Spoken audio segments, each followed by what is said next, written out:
Hello, welcome to episode number 9 on Local Rock Talk. And we have a guest here today. His name is Zach, and he plays in a band called Beneath the Machine. Welcome to the show, Zach. What's going on, Dr. Paul? Doing good. Fantastic. What do you want to know? How can I help you? Okay. First of all, I met you when you used to play in a band called Break My Fall. Indeed. Many, many moons ago. Yep, I used to hang out with you guys when you guys used to jam out. And that's why I was asking you about the bass, because I remember, I don't know if it was like the first time you played an instrument, but I know that one time you came over and you asked me and Eric to show you a couple of things on the guitar. Yeah, I was. I'm glad that you've kept up with it. I'm really Yeah, it was proud of you. guitar, not bass. Yeah. So, yep. You guys showed me how to play it and stuff. So if you're great, that's our fault. Yep. Okay. So, how'd you start the band called Beneath the Machine? Beneath the Machine started when Tony, who's the singer, Tony and I were in college together, and at some point he and our friend Brian were in a band and they weren't really too happy with that. So what they did was they slowly replaced everybody around them except for me. And then what had actually happened is, because Break My Fall was still pretty active, is that our drummer, Bubba, Yep. he was the drummer for a little bit, and we were trying to kind of figure out who could play in this and kind of hold double duty and whatnot. But it's basically just we met at music class in college, realized that we liked the same stuff and all the same lame, nerdy stuff, and that we could hold a conversation with each other without losing interest, and that's the perfect reason to start a band. Cool. That's good. All right, so have you doing any New England tours or something? We haven't toured just yet. We've always been kind of in this vicious cycle of having to replace people. Just people move on and they don't want to do it anymore, and then it takes a while to get somebody else interested and get somebody else up to speed. We're looking into probably touring sometime next year, or hopefully we can hold the lineup down the way that it is. But right now we're working on new music. We're working on a new either EP or album, depending on how much we write. Because we came out with Infection last year, and we basically just kind of stayed local, trying to kind of amass a following. But right after our CD release, we lost a drummer, so we had to basically rebuild from there. And so we've just used that as an opportunity to kind of build and grow, and to try to put on a better show, put out better music. So at some point next year, I think we'll start knocking on doors on the East Coast, and we'll see how that goes, because we've got a couple of friends that want to take us on the road. But as of right now, we can't really pull it off just yet, but soon enough. The closest thing that we've done to a tour, a couple of shows in Vermont, where our world tour is one stop. Yeah. So keep that information so you guys know what's going on. Oh, absolutely. Well, I mean, we are playing tonight at the Chit Chat, so hopefully we can see a bunch of people there. But from there, we're just trying to book and fill our time throughout the end of the summer, through the end of the fall, the end of winter, and the end of the world. So hopefully we'll be here, there, and everywhere, just scaring the life out of people or making them laugh. As long as they make noise, I'm good to go. Keep rocking out. And support local music, guys. Should say so, and buy your official Beneath the Machine brand couch. One of a kind, just for you, Paul. So far you have one album out anyways. We put out one album and it had 18 songs on it, because we were so, it's like writing a song is kind of like they become your children, and you can't pick favorites. You can only pick an order for them. So what we did was we just decided, let's just, we've got nothing to lose. We have no name to live up to. We don't have a bar set for ourselves just yet. So we figured we would just throw everything at the wall and see what sticks. And I think if we tried to add one more song, it would have been too much for a CD to hold. It's really long. Yeah. But next time around, it's going to be a lot shorter. It's going to be a lot easier to kind of get through, because it takes a while to get through the CD. We were just so terrified of cutting anything, and we loved all that music so much, and we still do, because that's the only reason that we want to put it out. But yeah, we're writing our favorite stuff in the world right now. We can't wait to get it out there. That's why we've been working really, really hard to get everybody back up to speed. New members, new places, new songs, new. And we're just super psyched to actually get like the reaction that we've been looking for from people, which is ah! And then hopefully they'll come to another one and scream at us again. Yep. Mhm. And when the new one comes out, I'll want another one. Oh, absolutely. We're on the short list of people that want it. And then hopefully that list will get longer in time. That's why I had to bring in a shirt. I mean the couch. Yeah. Branded couch. You can have it. All right, what's the best venue you ever played at? We were lucky enough to play the main stage on the Palladium, like I'm sure a couple of people have with the with one of the Battle of the Bands kind of things. And that was just fun to be on that stage. I mean, just for any reason at all, being on the main stage at the Palladium. I've gotten to do it a couple of times, and it's just always fun to go back and go, oh, yeah, I've been there. That was fun. I did it. Whatever. No big deal. Humble brag. Something. I also really, really liked Club Bohemia, which, watching one of your other episodes, I think it was the Echoes in the Void one, they said that they hated playing there because you have to load in by the garbage, and it's just like it smells bad, and it's a restaurant, stuff like that. And I loved it. Like it's just so raw, so punk rock. It's beautiful. Just load past people taking out the trash, be like, I got a show downstairs. Like, all right, I'll come in during break. But it's this little room downstairs, and it's got its own bar, and anywhere there's a bar, I'm kind of a fan of. But the stage is set up nice, and the guy that runs sound is super, super cool. I don't know. I basically love everywhere we've played. I'll play the opening of an envelope if there's a crowd and if they want to hear it. So. But I really, really like Cambridge, so that was a lot of fun. And then Sammy's Patio and Revere and the Chit Chat are probably the two places I've played most. And I think it's become like a second home, either of those places, now that I know where everything is and where not to go. But yeah, I think the Chit Chat is becoming like my favorite place right now because it's local. Yeah. You know, it's around the corner. I don't have to leave and get home at like 10 in the morning and then go to work. I get to take a nap. Yeah.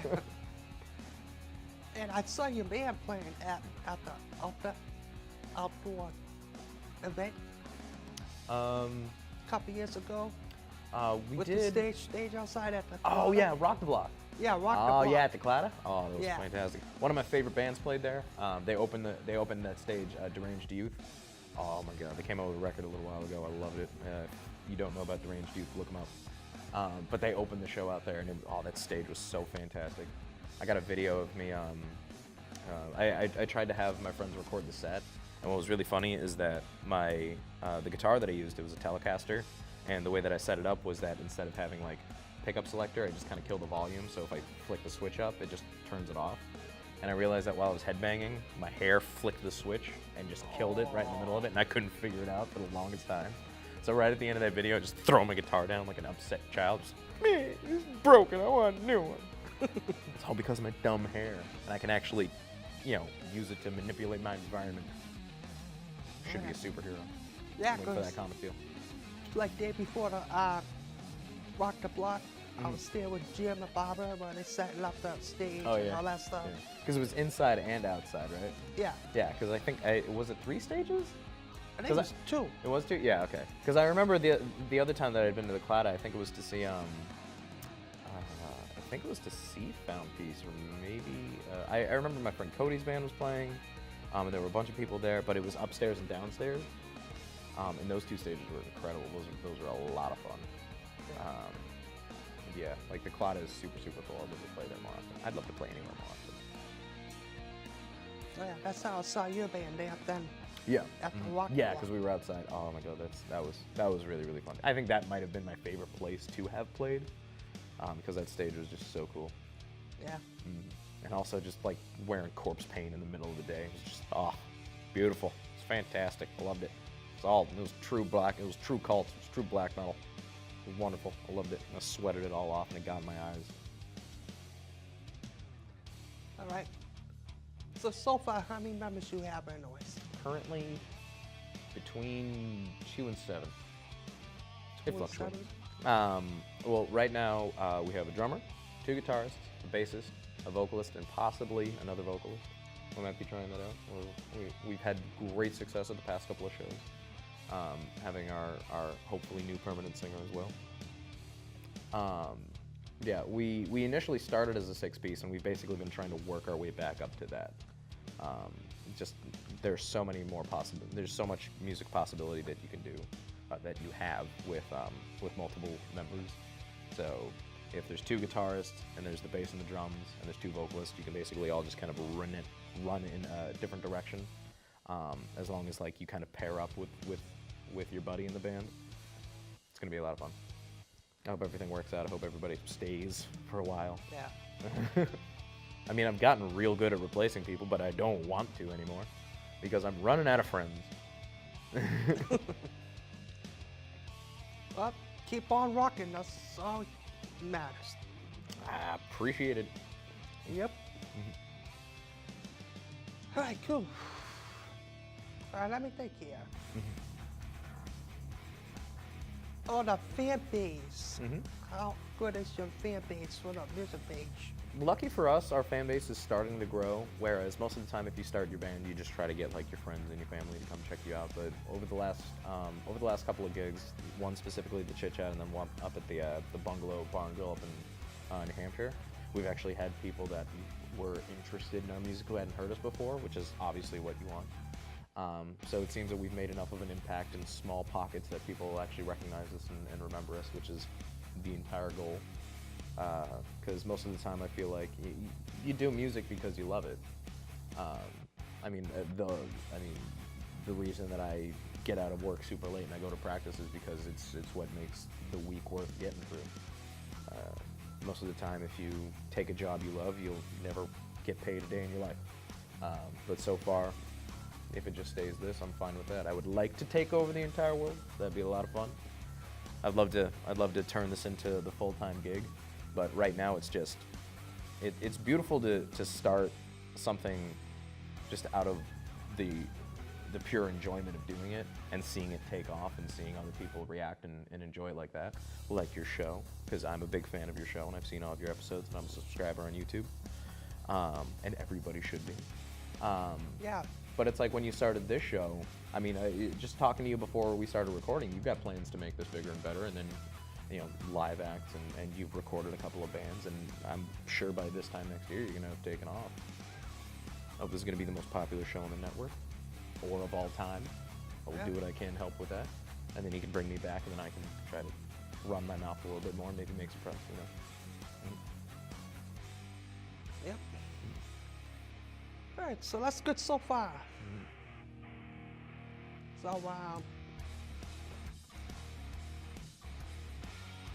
So we already talked about the tour part, the album, stuff like that. What did make you start to write music for the band? Basically, when I was in high school, as you said, Break My Fall was really the first band that I was in. It was just one of those things where trying to find your own path in life and whatnot, you just end up listening to the right amount of music and telling yourself that you could do this or that you'd be good at this. So I was always just distracted by entertainment, like I think everybody is. But music and acting I found kind of early on, and I really wanted to create and perform and entertain.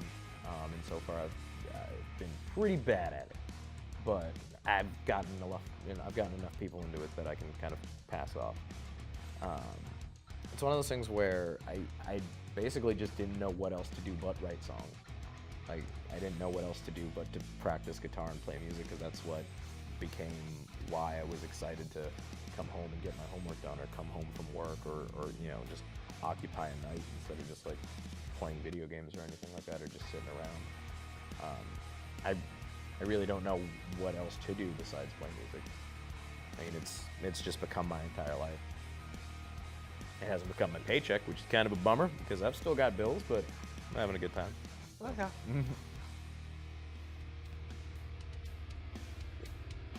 Okay. What got you into music? I lucked out with the sense of having my dad's record collection, and I really liked my dad's music. And it's one of those things where it's like, looking back, you realize that music is kind of everywhere when you're growing up. Either on like kids' TV shows, there's always the theme song that'll get you interested, or in my case, my dad playing the Beatles night and day and the Rolling Stones and all that stuff, and then eventually like finding Hendrix and Zeppelin in the basement, and it just became something where it was like it was something that was mine.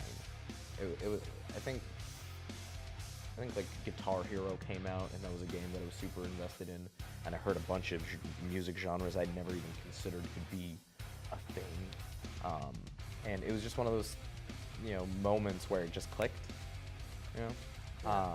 It became my identity because I could relate to these songs, and I could relate to these musicians, and I could relate to these feelings, and I could relate to that life, and whether it be grounded in realism or whether it be super fantastical and epic, and if it's a song about not being able to pay your rent, or if it's a song about fighting a dragon, like there's something in the middle that'll just keep me invested and it just keeps me going. Or maybe it's a song about fighting a dragon because you can't pay the rent, and that's the only line of work you can find. Where's that song? It's just the thing that I found that was mine from the get-go, where it's like I went out of my way to find metal music or rap music or anything like that nobody else was really into by the time I got to high school, or even through high school. Not a lot of my friends were into it, and then I found friends, and I found this circle of people that I could relate to because of music that I listened to, or even in the sense of starting Beneath the Machine. I mean, Tony and I kind of started that band by looking at each other and going, nice shirt. Just maybe somebody's going to recognize a 30 Silver shirt and be like, I really like 30 Silver. Like, we should talk about it. And then you're just lifelong friends or bandmates, or maybe you get married. Who knows? Wow. Mm-hmm. Alright. What are your musical influence? That's a long list. I'm influenced by a lot. I mean, like, I perform in a heavy metal band, so bands like Metallica, Megadeth, Pantera, all the usual ones. Recently, I've been really into funk music. It's really hard to bring Kool and the Gang or James Brown or Earth, Wind & Fire into the death metal scene, but I'm working on it. I really like the more atmospheric bands, like Oh Brother was a great band. It's actually altered the way that I find music. Oh Brother's a band that I'd seen live and I never knew about them. I went to an Animals as Leaders show and they opened it and I didn't know a thing about them, and they blew my mind. So if I'm going to go see a show, if I haven't heard about the band yet, I'm just going to wait and let them show me live. I also really like classical music, but I'm too dumb to play it. I mean, we have a passage from Vivaldi in a song called Bone Vomit, which is immediately what you think of. If you think of classical music, you think horror and gore.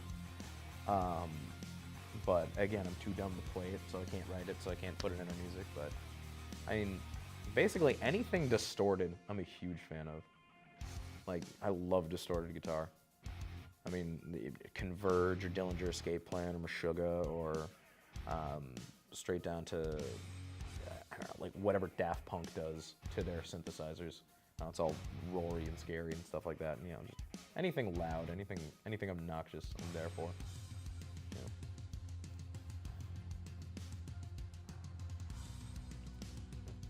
What are your favorite bands, and what is dream band to perform with? I'm a big fan of 30 Silver. Those two guys are incredible. I love those guys. As I mentioned earlier, Deranged Youth, they came out with an album that I absolutely loved. I loved it so much I bought 3 copies of it, and then they mailed it to my house, and they didn't pay enough postage, because how punk rock is that? So I had to go buy it from the post office. That was kind of funny. But I bought that record just to give it to people, because I loved it so much. I haven't played a show with Replicire, but they recently got picked up by Season of Mist, which is a great record label. Like Karak Ungren and Ancients and a bunch of great Gorguts and Abbott and a bunch of great stuff on that record label. They seem to get it out of the park. But I'd love to play a show with them because they're from around here. We have Devlin Sidus. Devlin Sidus is one of my favorite bands to play a show with because I love those guys and I love their music. Travel Amygdala. Anytime that I can get on a bill with them, I'm super happy. I love those guys. It's just gonna be me saying the name of a band and saying I love those guys. It's not enough. There's not enough love in the world. I'm trying to fix that. Apollo's Resurrection is another band that I really, really like to play with. Most bands that'll play with us, I'm pretty cool with. But a band that used to be called Quick Before the Outbreak, that's splintered up in any of those projects, I'm fine with, because one of the guitarists from that group has actually recently joined Travel Amygdala, so it's like two of my favorite bands are now the same thing. I can go on forever. Honestly, that's what I'm worried about. Or maybe I should. I'll just come back in a couple of minutes and then just say another one. Alright. That's good Oh, it's really like Blackpool? Okay. That's good information. Yeah. Alright. Did you teach yourself how to write music, or did you take lessons? I kind of started off self-taught for both. I've never taken like songwriting lessons or anything like that. I've basically just tried to figure that all out as me. But my instrument, I started taking lessons from a couple of different people. I started just playing at home, and I mean, you can just go on YouTube and teach yourself how to play guitar because there's a million teachers, and a lot of them are really, really good. But I took lessons from 3 or 4 different people, and it was one of those things where it was just like technique and finger strength and learning how to make the sounds. And then as soon as I figured that out for myself, I would just kind of try to manipulate that and see what I can do at home. But yeah, there's millions, billions books for the learning how to play guitar, and there's millions, billions internet channels. Or I don't know, I'm Squizgo right now. But there's YouTube channels and there's books and there's too much information out there that you can really do it yourself. I've lucked out with a local guy named Eric Clemenzi and another guy named Chris Gallant, who were both fantastic teachers. So instead of like knocking on the screen and saying, "Hey, wait, slow down," those guys are really, really great guitarists, and they could show me how to. They basically did what a good teacher does. They taught me how to think,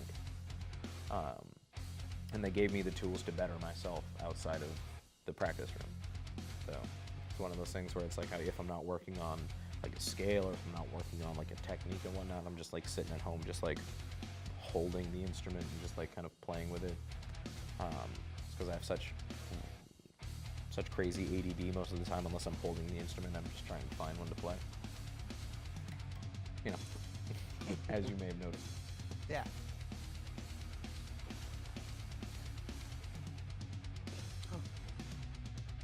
Well, I said it's almost time to wrap up anyways. Okay. That's like just about half an hour. Right. I think you're gonna have to bring me back, and I'm gonna interview you. Paul Zo, why did you start this show?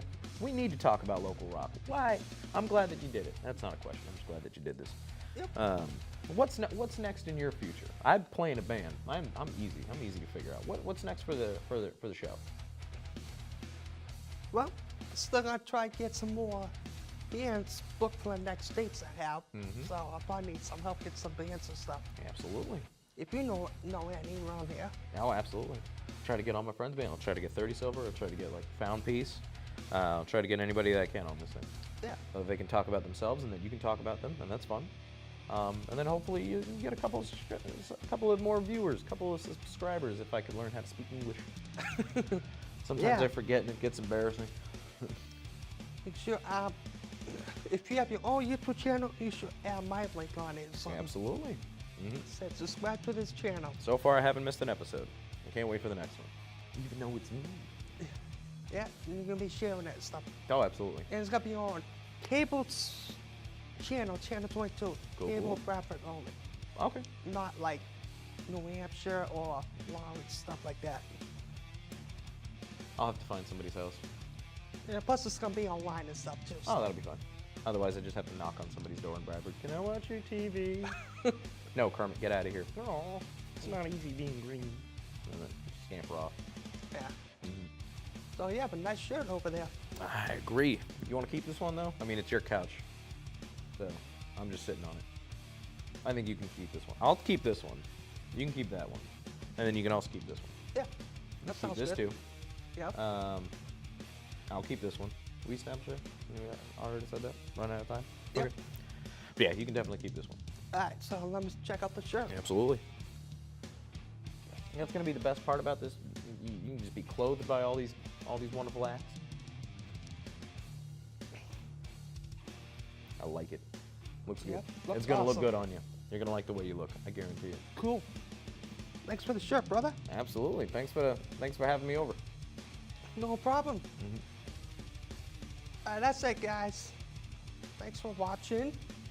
And thanks to Zach for coming on to Local Rock Talk. And please like their fan page, Beneath the Machine. Okay, that's it. Thanks for watching. Till next time. Bye. Bye. Rock on. I hope I'm waving at the right camera. That'd be embarrassing.